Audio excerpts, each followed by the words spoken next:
విస్తరిస్తున్నాయి. 2 రోజుల్లో ఏపీలో మరికొన్ని ప్రాంతాలకు విస్తరించే అవకాశం ఉంది. ఏపీలో పలు చోట్ల తేలికపాటి వర్షాలు పడుతున్నాయి. రేపటి నుంచి కోస్తాలో విస్తారంగా వర్షాలు కురిసే అవకాశం ఉన్నట్టుగా తెలుస్తోంది. తెలంగాణలో ఇప్పటికే రుతుపవనాలు విస్తరించాయి. పలు చోట్ల ఉరుములు మెరుపులతో భారీ వర్షాలు కురుస్తున్నాయి. గంటకు 40 కిలోమీటర్ల వేగంతో ఈదురుగాలు వీస్తున్నాయి. ఇటు జీహెచ్ఎంసీ పరిధిలో కూడా వర్షాలు కురుస్తూనే ఉన్నాయి. మొత్తం మీద 2 తెలుగు రాష్ట్రాలు రుతుపవనాల ప్రభావం చాలా క్లియర్గా కనిపిస్తోంది. ఇక ఏపీకి సంబంధించి ఇప్పుడిప్పుడే నైరుతి రుతుపవనాలు విస్తరిస్తున్న పరిస్థితి కనబడతా ఉంది. మరోవైపు ఉత్తరాంధ్ర మీదుగా ద్రోణి ప్రభావం కొనసాగుతుంది. 2 రోజుల్లో ఏపీలో మరికొన్ని ప్రాంతాలకు ఈ రుతుపవనాలు కూడా విస్తరించే అవకాశం ఉంది. ఇప్పటికీ పలు చోట్ల తేలికపాటి వర్షాలు పడుతున్నాయి. రేపటి నుంచి కోస్తాలో విస్తారంగా వర్షాలు కురిసే అవకాశం ఉంది. తెలంగాణ పరిస్థితి అలాగే ఉంది. ఇప్పటికే రుతుపవనాలు విస్తరించాయి. పలు చోట్ల ఉరుములు మెరుపులతో భారీ వర్షాలు కురుస్తున్నాయి. గంటకు 40 కిలోమీటర్ల వేగంతో ఈదురుగాలు వీస్తున్నాయి. ఇక రాబోయే రోజుల్లో పూర్తిస్థాయి వర్షపాతాలు నమోదయ్యే అవకాశాలున్నాయి.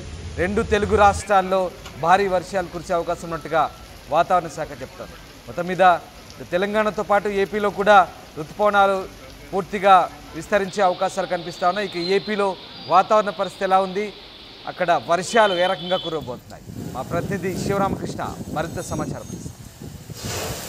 అధిక ఉష్ణోగ్రతల నేపథ్యంలో గత 2 రోజుల నుంచి తెలుగు రాష్ట్రాల్లో వాతావరణం చల్లబడింది. అయితే రానున్న రోజుల్లో వాతావరణం ఏ విధంగా ఉండిపోతుందని చెప్పి విశాఖ వాతావరణం కేంద్రం సైంటిస్ట్స్ ఉన్నదా మేడం మనతో పాటు ఉన్నారు, ఆమెను అడిగి తెలుసుకుందాం. మేడం, వాతావరణం చల్లబడింది గత 2 రోజుల నుంచి, రానున్న రోజుల్లో ఏ విధంగా ఉండబోతుంది? రానున్న 5 రోజులు కూడాను ఇక వర్షపాతం పెరిగే అవకాశం ఉంది. ఇప్పటి వరకు అయితే కనుక తేలికపాటి వర్షాలు 1 లేదా 2 చోట్ల వస్తూ ఉన్నాయి.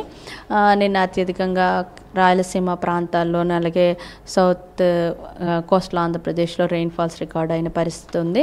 అయితే రాగల 5 రోజులు కూడాను ఇటు కోస్తా, ఉత్తర కోస్తా, దక్షిణ కోస్తా, రాయలసీమ జిల్లాల్లో కూడాను ఈ యొక్క తేలికపాటి వర్షాలు కొన్ని ప్రాంతాల్లో ఉంటూ గ్రాడ్యువల్గా పెరిగే అవకాశం ఉంది. ఈవెన్ 4th డేకి 5th డేకి కూడాను చాలా ప్రాంతాల్లో ఈ యొక్క వర్షాలు విస్తరించడానికి అయితే అవకాశాలు ఉన్నాయి. మేడం, విస్తారంగా వర్షాలు కురిసే నేపథ్యంలో మత్స్యకారులకు ఎలాంటి సూచనలు ఏమైనా ఉన్నాయా? ప్రస్తుతానికైతే మత్స్యకారులకు ఎటువంటి హెచ్చరికలు లేవు. ఎందుకంటే ఇక్కడ విండ్స్ అనేవి నార్మల్గా ఉన్నాయి, అంటే మోడరేట్ విండ్స్ ఏమి ఉన్నాయి. సంచేత మత్స్యకారులకు ఎటువంటి ఇబ్బంది లేదు. రానున్న 5 రోజులకు కూడాను ఈ మత్స్యకారులకు ఎటువంటి సూచనలు అయితే ఇవ్వలేదు. వర్షపాతం ఏ మేరకు నమోదయ్యే అవకాశం ఉంది? వర్షపాతము తేలిక నుంచి మోస్తరు వర్షాలు రికార్డ్ అయ్యే అవకాశం ఉంది. గ్రాడ్యువల్గా ఈ రెయిన్స్ అనేవి చాలా ప్రాంతాలు విస్తరించడానికైతే అవకాశం ఉంది. వర్షపాతం నేపథ్యంలో వ్యవసాయదారులకు ఎటువంటి సూచనలు ఇస్తున్నారు? అంటే వర్షపాతము అంటే ఆల్రెడీ నర్సరీస్ వేసేసి ట్రాన్స్ప్లాంటింగ్ చేసే వాళ్ళకు కూడా ఇది అనుకూలంగానే ఉంటుంది. అలాగే ఎవరైతే ఇంకా సోయింగ్కి వెళ్ళాలో వాళ్ళందరికీ కూడా ఈ యొక్క వెదర్ అనేది ఎక్కువ ఉపయోగంగా ఉంటుంది. ఎందుకంటే రెయిన్ఫాల్ పడుతుంది కాబట్టి, సో మాయిశ్చర్ సప్లై ఉంటుంది కాబట్టి, సో వాట్ ఎవర్ ఆపరేషన్స్ అన్నీ కూడా యథావిధిగా చేసుకోవచ్చు. వర్షాలు నామమాత్రం వర్షాలు, లేదంటే హెవీ విండ్తో వీచే వర్షాలు ఏమైనా అవకాశం ఉందంటారు? అంటే ప్రస్తుతం మాన్సూన్ అనేది మోడరేట్గానే ఉంది. అందువల్ల అంత హెవీ విండ్స్ అయితే లేవు. ఎక్కడైనా 1 లేదా 2 చోట్ల థండర్ స్టార్మ్ ఉంటుంది. థండర్ స్టార్మ్ ఉన్నప్పుడు మాత్రం అక్కడక్కడ గస్టీ విండ్స్ ఉంటాయి. అంటే only at that time thunder Storm వచ్చే టైంలోనే ఉంటుంది. అప్పుడు కూడా గంటకి 30 నుండి 40 కిలోమీటర్ల వేగంతో గాలులు వీస్తాయి. అదర్వైజ్ రిమైనింగ్ టైం అంతా కూడా నార్మల్గా, వెరీ నార్మల్గా ఉంటుంది. అధిక ఉష్ణోగ్రతల నేపథ్యంలో 2 రోజుల నుంచి తెలుగు రాష్ట్రాల్లో వాతావరణం మార్పులు అయితే ఏర్పడుతున్నాయి. అంటే వర్షాలు అయితే కురిసే అవకాశం ఉంది రానున్న 5 రోజుల్లో. అయితే విస్తారంగా కురిసే అవకాశం అయితే లేదు, కానీ మోస్తరు వర్షాలు అయితే కురిసే అవకాశం ఉంది. కాబట్టి తెలుగు రాష్ట్రాలు 2 చల్లబడే అవకాశాలు ఉన్నాయని చెప్పి విశాఖ వాతావరణ కేంద్రం సైంటిస్ట్ సునంద తెలియజేస్తున్నారు.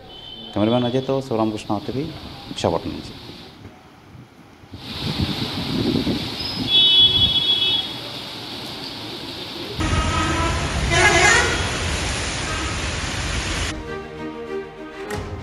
తెలుగు రాష్ట్రాల్లో భారీ వర్షాలు కురుస్తున్నాయి. ఉత్తరాంధ్ర మీదుగా ద్రోణి కొనసాగుతుంది. ఏపీలో నైరుతి రుతుపవనాలు విస్తరిస్తున్నాయి. 2 రోజుల్లో ఏపీలో మరికొన్ని ప్రాంతాలకు విస్తరించే అవకాశం ఉంది. ఏపీలో పలు చోట్ల తేలికపాటి వర్షాలు పడుతున్నాయి. రేపటి నుంచి కోస్తాలో విస్తారంగా వర్షాలు కురిసే అవకాశం ఉన్నట్టుగా తెలుస్తోంది. తెలంగాణలో ఇప్పటికే రుతుపవనాలు విస్తరించాయి. పలు చోట్ల ఉరుములు మెరుపులతో భారీ వర్షాలు కురుస్తున్నాయి. గంటకు 40 కిలోమీటర్ల వేగంతో ఈదురుగాలు వీరుస్తున్నాయి. ఇటు జిహెచ్ఎంసీ పరిధిలో కూడా వర్షాలు కురుస్తూనే ఉన్నాయి. మొత్తం మీద 2 తెలుగు రాష్ట్రాలు రుతుపవనాల ప్రభావం చాలా క్లియర్గా కనిపిస్తోంది.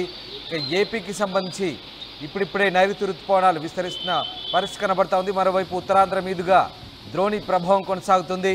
2 రోజుల్లో ఏపీలో మరికొన్ని ప్రాంతాలకు ఈ రుతుపవనాలు కూడా విస్తరించే అవకాశం ఉంది. ఇప్పటికీ పలు చోట్ల తేలికపాటి వర్షాలు పడుతున్నాయి. రేపటి నుంచి కోస్తాలో విస్తారంగా వర్షాలు కురిసే అవకాశం ఉంది.